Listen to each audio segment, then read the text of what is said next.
Welcome recruits to this CCNA Bootcamp Explainer. I'm your senior instructor, and today we're locking down the absolute core concepts you need to crush your exam. We're talking fundamental hardware, cabling, and the protocols that literally keep the internet breathing. There's no fluff today, guys, just the high-yield facts you absolutely need to know to pass. Let's get right into it. Here's your ultimate study guide syllabus to get you exam ready. Today we'll be covering 1. Core hardware essentials, 2. Cabling and distances, 3. Troubleshooting interfaces, 4. Private IPv4, and 5. TCP versus UDP. Section 1. Core Network Hardware Essentials. Okay, let's dive into this. Every network, and I mean every network, starts at the endpoints. These are the devices connected to a network that either originate or terminate data transmissions. Whether it's your desktop PC, your smartphone, a network printer, or, an IoT smart thermostat, these are the devices generating and consuming data at the very edge of your network. But what are those endpoints actually talking to? Well, servers, right? These are the heavy lifters of your environment. They provide centralized services, files, databases, and resources to your client endpoints. Servers handle all the massive workloads, and they're engineered with the redundant power and processing muscle needed to handle thousands of requests simultaneously. Then we've got controllers. Think of controllers as the brains managing the muscle.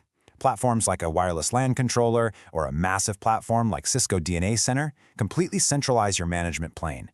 Instead of logging into 50 different access points one by one, which is a total nightmare, a controller manages them all. It enforces security policies, handles roaming, and honestly turns large-scale configuration into an absolute breeze. Now, you absolutely must know the distinction between our two heavy hitters, routers and switches. Switches connect devices within the same network segment using MAC addresses. They operate down at the data link layer, or layer 2. Routers, on the other hand, operate at the network layer, layer 3. They route IP packets between different networks, determining the best path and handling things like network address translation and basic firewalling. Just remember this golden rule. Switches switch MACs internally, routers route IPs externally. Section 2. Cabling types and distances. You simply can't build a reliable network without knowing your cables inside and out. So, recruit, a quick test of your intuition before we look at the raw data. If you need to connect two buildings together on opposite ends of a massive corporate campus, which cable survives the long haul? Is it copper, multimode fiber, or single-mode fiber? Got an answer in mind? The answer is single-mode fiber. Standard copper wire is fantastic for connecting endpoints in an office, but it strictly maxes out at 100 meters for Ethernet. Multimode fiber uses LEDs for its light source, has a wider 50 or 62.5 micron core, and is great for shorter backbone connections within a building. But single-mode fiber? Oh man, that is your long-haul champion. It shoots a laser down a tiny 9-micron core, pushing massive bandwidth over enormous distances without any signal degradation. Section 3. Troubleshooting interfaces and cables. Listen, memorizing theory is great, but getting into the trenches to fix broken connections is where network engineers actually earn their paychecks. The two biggest silent killers of network performance are collisions and duplex mismatches. A collision domain happens when devices share the same network media. If they try to talk at the exact same time, their data crashes. Even worse is a duplex mismatch. This happens when, say, a switch port is configured for full duplex, but the connected PC is stuck on half duplex. It won't necessarily take the connection offline completely. Instead, it causes brutal performance degradation, massive packet loss, and intermittent drops that will literally drive your end users crazy. Back in the day, Ethernet used hubs to create a shared media topology.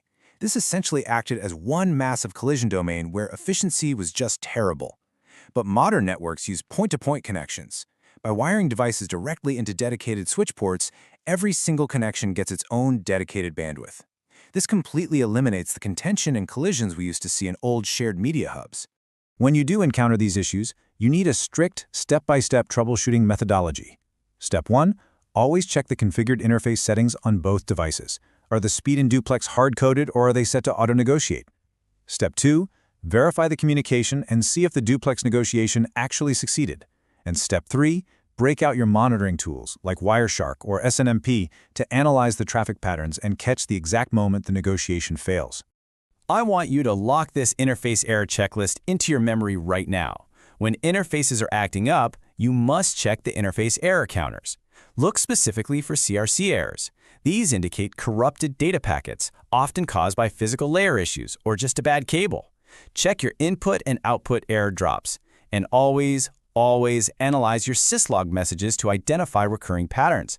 Knowing this workflow inside and out is guaranteed exam material. Section 4. Why use private IPv4? Now, you might be wondering, why on earth would an organization choose to use a private IP address when the whole point of the internet is to be publicly connected? Well, the answer comes down to this shockingly small number, 4.3 billion.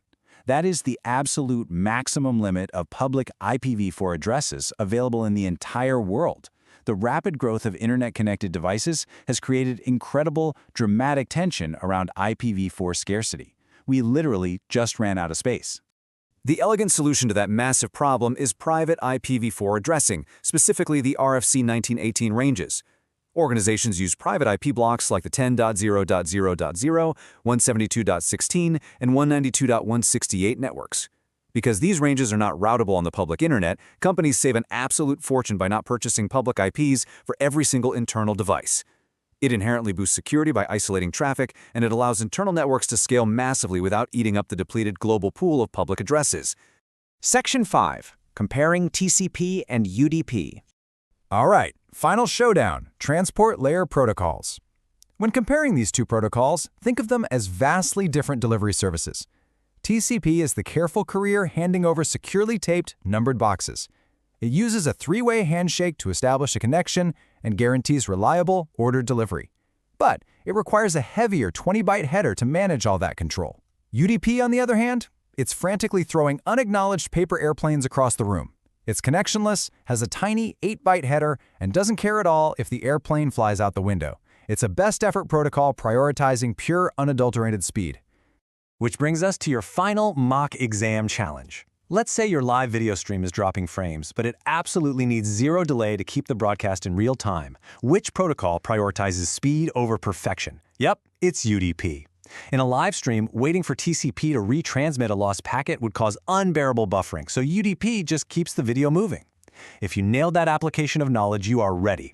But remember, the network is always evolving. As we exhaust IPv4 and transition entirely to IPv6, or as automation takes over manual troubleshooting, will the fundamental rules of TCP and UDP stay exactly the same? Trust your training, keep questioning the infrastructure around you, and good luck on your exam.